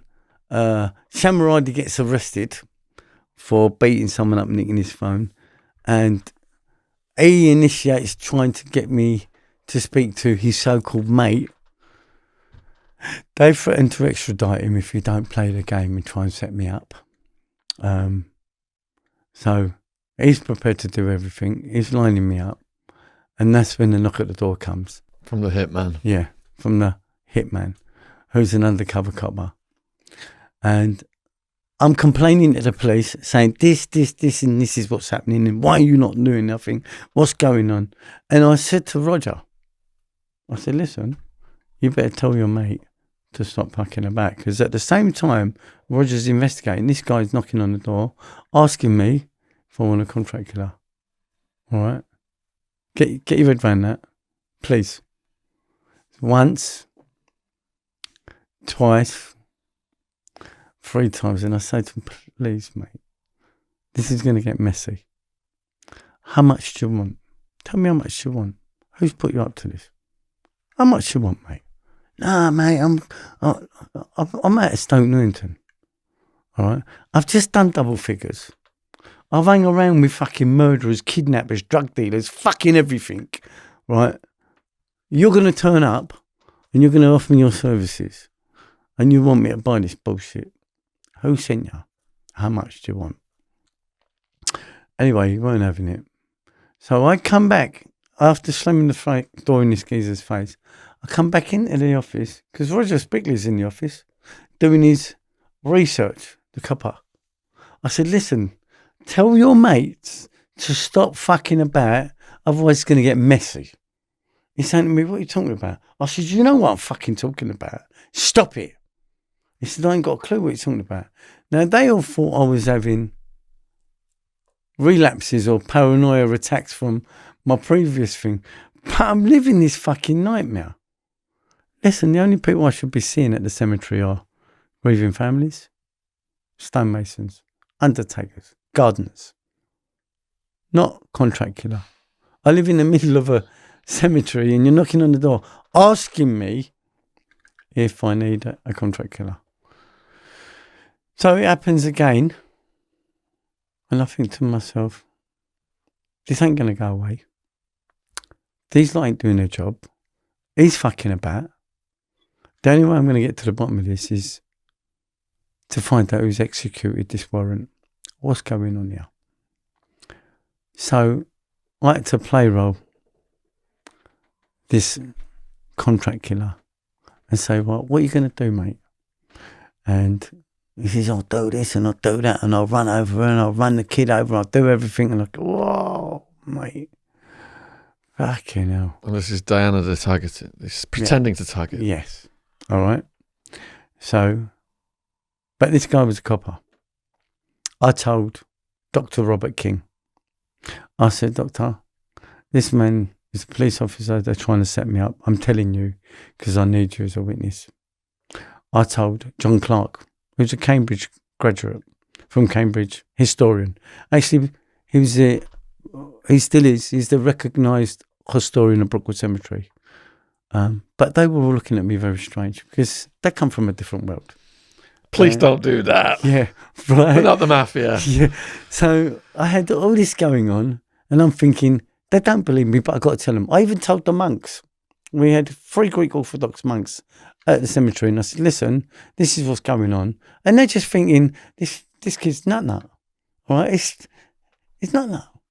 And I can understand that, but I had to protect myself one way or another. And so I said to this, Zaf was the copper's name, who's claiming to be an undercover. And I had to do this to expose them, to find out who was behind it. And the only way I was going to find out was to play role them, to take them to the point for them to arrest me so I could see who executed the warrant. Because there was no other avenue for me. I haven't buried my dad. He's been murdered. I've gone through all of that stuff. I'm now dealing with this. This one's coming on to me. The police ain't doing their job. I'm backwards and forwards to Cyprus. She's made up a bogey burglary robbery, right? And why aren't you doing your job? Something else is going on here. And as I said, I put my own cameras in. So while they're filming me, I'm filming them. And I told the Vogel and I told them all, I said, listen, it's going to get messy. If you want to play this game, we'll play this game, but it's going to get messy. My dad's been murdered. You should be investigating my dad, not the fucking burglary. All right? Because I'm not going to rob myself. Why? What's the motive? Why do I need to tie her up? What is she? So this was deeper and darker than I could ever imagine. And so what happens next? Roger says, I found everything. I'm going to take my case into the commanding officer, who it is, and hopefully she'll be arrested. This was the last conversation. While that was going on, I had Zaf turn up a couple of times. And I said to him, "You're a copper." He said, "I'm not a copper, mate. I'm from South London." I said, "You're not from South London, mate. You're a copper." And I put it on him about 5, maybe 6 times. I can't remember exactly, but I stuck it on him. And I knew that he had a recording surveillance device. And that's when I put it on him to make sure that it was on the recordings. Anyway, so he'd planned to do this hit. And the code word for when he's done the job was to ring me up and say, "The paint is dry." Okay. I said, "So you ring me up. When you've done the job, you tell me the paint is dry, all right?" So I had to set up this whole thing because I weren't getting anywhere, because I couldn't complain to the police because I've been down there CIB1, CIB2, CIB3, Internal Affairs 2. It don't work. It's cover up after cover up after cover up, and I'm on the menu. That's it. So I didn't have no alternative. I had to isolate myself from my family again because I didn't want this to come to my kids or even see it. They could never understand the level of what I was going through. Anyway, so I get a phone call Monday. I think it was Monday. He said, "The paint is dry." I said, "The paint is dry." I said, "Did you put enough lacquer on it?" And then I put the phone down. So I'm taking the piss now. I just want the old bill to turn up, all right? I want to use execute the warrant. Anyway, so I'm waiting for the police to turn up. They're waiting for me. They think I'm going to go and meet this geezer. He rings me up again. "You came to meet me?" I said, "Yeah, where are you?" He said, I'm here." I said, "Yeah, I'm on my way." I ain't going to meet no one. They wanted payment. It ain't going to happen, mate. Come on, bruv. All right? And this is what you have to weigh up, all right? Am I mad enough to knock a contract killer?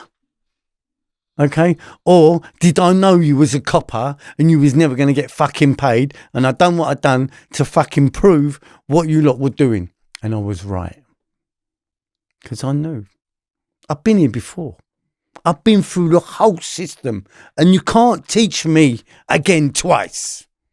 I was traumatised on every level. I didn't forget the first time. And I'm sure not going to forget the second time. So what they've done, they set up an accident. They smashed up a car. They had a helicopter operation. They were intent on setting me up and getting me out of the way. But the key thing here is, all right, Roger had left. He's gone to say to his inspectors, she's guilty. There's the case. I've got a file like this all over. This bird has done everything to everybody. She's robbed diamond dealers in different countries. She's done everything. She's blackmailed. I've got statements that she's signed from the police.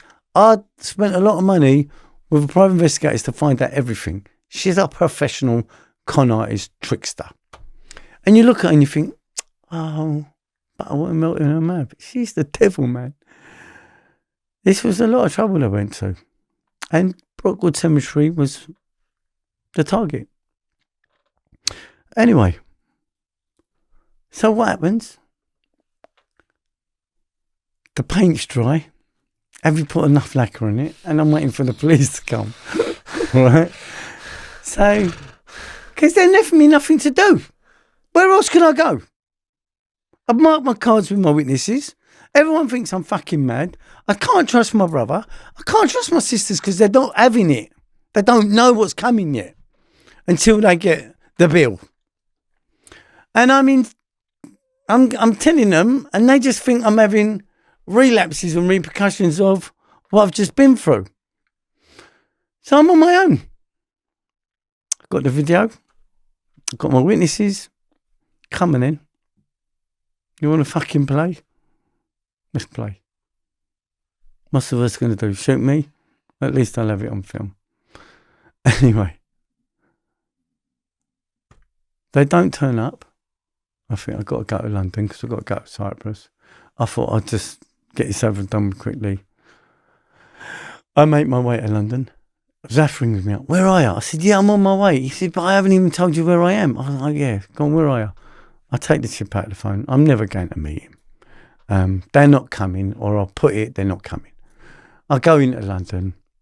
I tell a few people, look, this is what's going on. If anything happens, they just like, all right, because they think it's too far out there. I go back to Brookwood, and I've got a few mates, staff, and the police turn up about 8 or 9 o'clock. Mr. Guneys? I said, yeah. I said, you're under arrest. I said, what for? I said, solicitation of murder. I said, really? I said, did anybody get murdered? No. I said, did anybody get paid? No. I said, can I see your warrant? He gave me the warrant. And the name of the warrant was Laura Hendy. Laura Hendy was the original police officer that I was complaining to about Diana's fraud. And it transpires in court that Diane and Laura Hendy were mates having tea and biscuits. All right? So that's how deep this run. Now, I've been nicked. So Diana was part of the police mafia. Come on, man. You can't get away with what you're getting away with. Even Ray Morgan and Douglas Spinks had a hand in this. They're the chief executives and the bigwigs in Woking Borough Council. They wanted Brookside Cemetery at whatever cost. And they told us. I got that on recording. We recorded a meeting with them saying we done everything we could to help Diana because we wanted the cemetery. I ain't got to that yet. I'm nicked. I'm on a murder charge. I'm at the Old Bailey. I'm in Wandsworth Scrubs. I'm on looking at another 25. And they want to get me out of the way because I'm the problem, because I know what's going on. They spent a lot of money on this. Helicopters, smashing up cars, police operations, surveillance. But Roger Spreckley, who had done the case and give it in, he said, I've done my job. He told me himself. He said, as I handed it in, he said, don't worry, we've dealt with the Guneys problem. That's what I've dealt with. So tell me about police corruption. And it still went on. I spent a year. I was involved in I got back condition. I got back problems. Which didn't help. So being transported back from prison. Now I find myself back in prison now. This is 2008 or 9, I'm not sure. But I've completely destroyed my kids. Because now their dad's gone missing again. All right. Where's my dad? I'm still dealing with that, with one of them, abandonment issues, they call it, and trauma. I'm at the Old Bailey. I'm in Court 6. I can't even remember, but I'm in front of the Recorder of London. And the prison van was involved in an accident. I was in it. I got slung all over the place. I had to go to hospital. They gave me a paracetamol, took me back to prison. I had to wear a nappy through the 5-week trial at the Old Bailey because I'd lost all bowel control, all bladder control. All right, I couldn't sit down. All right, Jesus. They threw me all over the place. They jumped all over me. They tried to fucking kill me. All right. I'd done that trial. And I got to the point where my solicitors had done everything they could. They covered every angle and everything. And they said, actually, the first jury that was sworn in, as I looked up at the jury, they all looked like old Bill. And I said to the judge, to my solicitor, please ask if there's any old Bill in the jury. And they said, is there any police in the jury? Can you please stand up? Half of them stood up. I said, come on, please. So we went through that. Got another jury. I've got to say, I didn't feel any more comfortable from the jury, the second jury, because This was happening in front of my eyes. When you tell the story, they think you're mad. But I've lived it. I lived every moment. And I've cut out chunks. I mean, it needs to be told properly. Well, this is what they've done to me. This is what they've done and still doing. And I still haven't buried my dad because of these people. All right. So I'm in court. My solicitor, Shaun and my barrister, Reese, is going to kill me for forgetting his name. Good barrister. Anyway, he goes, it's not looking good, Egg. I said, I know. I said, what do you reckon? He reckons it's going to be a life, probably a 20. I said, okay, what about the appeal? You know, I've had to swallow this and accept it because I'm thinking, they've done this to me once. They've done it to me twice. You know, they can do it. You know, they got Kennedy, mate. I'm one of the lucky ones. I'm still alive. So, accepted that this is a fuck. And they want me out of the way because I'm the problem. And we go up in court and you see all the prison officers and all the police start doubling up on the exits so you don't make a run. And 5-week trial. And the jury couldn't come to a conclusion. They weren't all decided. It wasn't an unanimous. It wasn't all of them. And the judge had to go and said, you've got to make it an unanimous, like whatever the majority vote is. So they've gone and come out and they're saying we're still undecided. We're 10-2. We're 11-1 now. He said, well, I'll accept 11-1.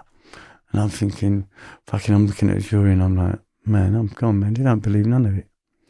And they said, we find him not guilty. I cried. And I heard my wife cry. I couldn't believe that they believed the story because it was too fucking unbelievable. Diana had made 8 statements and lied. The police stood up in court and we put them. I told the police, I told this South, he was a copper 8 times, 5 times, 6 times. Every point on that recording that they were recording, you know what they said? Our recording equipment failed. This is what I'm living. This is what they're doing. All right. They've stolen the largest cemetery in the world from us and got away with it so far. All right. This was all to do with money and that land. Okay. I had all this going on and I was released. I had to go back now to Cyprus and still fight. And I've only just managed to reopen the inquest at the beginning of the year. Okay. So I'm back in Cyprus as soon as this quarantine, COVID-19 stuff is relaxed a little. And then I'm hoping to demonstrate and prove. The judge has already opened the case. He said, I want them all back here. This man has been murdered. All right. That changes the dynamics of this case. He's now murdered. Who stood to benefit the most? And then I have to come back and then I'm going to have to do a private prosecution against the police, against Diana, against Woking Borough Council. And I'm coming because I need to bury my dad. I need to lay him to rest. She's put an injunction on my dad so she could claim as a dependent for money. I can't lay my dad to rest. I've buried everybody's loved ones, but I can't bury my own. Do you know what that does to a person? Okay, so that's that part. That's up until I come out of the Old Bailey and then I'm faced with being evicted from my home, dragged through the courts here up in Surrey, Guildford. They left us with nothing. They took my mum's house away. We had to pay a £3 million legal bill. Where'd you find 3 million quid? Actually, I went for bail. And I have some really precious, beautiful friends. The judge asked for £1 million bail. But I want it in cash, he said. So I asked a few of my friends, and they all pulled together and they said, we got it. So when we went to court and said, yeah, we got the money for the bail, and he said, if you've got the money to pull out £1 million, you're dangerous. I had it all from every angle. I think being arrested at a stillborn baby's funeral for a breach of the peace was probably the lowest of all lows. Don't expect anything from the police. You can't trust any one of them. And that's a sad statement that I have to make, because I know that there are good coppers. I know that there are. I know that they think they're outnumbered, but there are more good coppers than there are bad. The problem is they're deep-rooted. It's at the top, isn't it? It's all at the top. Politicised. It's all at the top. You know, when you've got the taxpayers' purse funding everything that they're doing, they're getting away with it at our expense, playing games, putting people in prison, killing people, innocent people, nicking, even, you know, I'm a wise old egg. I've done the mileage. My case hasn't finished yet. My case is still going on. I don't have peace until I lay my dad and my mum to rest. And every day I wake up and I pray that I get one day closer to do that. Hell of a powerful story. That's just some of it. Yeah. It's just some of it. People watching this might want to contact you or help you in any way. And I know you've got your YouTube channel. We run out of money. We run out of money for the lawyers. We need some decent, trustworthy lawyers who's going to fight the system. We've got enough evidence there to reopen this case and prove the truth. We got screwed over by Kingsley Napley. If there is anyone out there that can help us, I really would appreciate the help. Or if there's anyone that knows, actually, you know, there is quite a few people that have approached me who, some of Diana's team approached me and said, we want to talk to you, we want to help. You know, I know that there's people out there that know stuff. I'm at the mosque. Where I am now, I'm a funeral director. I'm in Dalston, I'm in Shackwell Lane. I live there on my own, and I'm responsible for the last journey. I wash and prepare the deceased, the males obviously, and I pretty much do what I can to help people that are struggling, because that's my journey now. When they hear my story, they don't have a problem. So I think the reward and the benefit is that when they think they're having a hard time, I give them 5 minutes of mine and they go, you know what, I ain't having a problem here. So I think that's the gift, if you like. If people do want to get in touch with you, then can we put your email address below the video, or do you have like a Facebook or anything? I'm on Facebook. I'm not very good at emails, but my email, you can put it on there. It's 911egg3x@gmail.com, or my Facebook, as I call it, is Egg Guney. So it's EGG Guney, GUNEY. But I'm going to be a bit paranoid. I think you're a copper first, so you got to prove that you're a freedom fighter, one of the revolutionaries. And you know what happens is, really and truly, this needs to stop. It needs to change, because our kids are on the menu. Our kids are next. The courts, the judicial system, the lawyers, the police, your MP, they're all fucking rotten. All right. You'll get a little percentage that wants to do the right thing. And I think they're more powerful. We are being run by paedophiles. All right. This ain't no conspiracy theorist. This is a reality of what we're dealing with. Not one of these people have been brought to book. And it goes right the way up. And is this acceptable? You know what I say? I make this statement these days. I get Guy Fawkes. You know? I think Guy Fawkes probably had his finger on the button and he knew what was going on and he wanted to get rid of this poison. And, you know, the world would be a much better place if we had people with hearts and souls.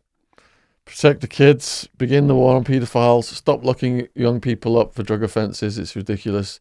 More education, less incarceration for young people, but put the paedophiles away for longer sentences. If you've enjoyed this video, please let us know in the comments what you thought about it.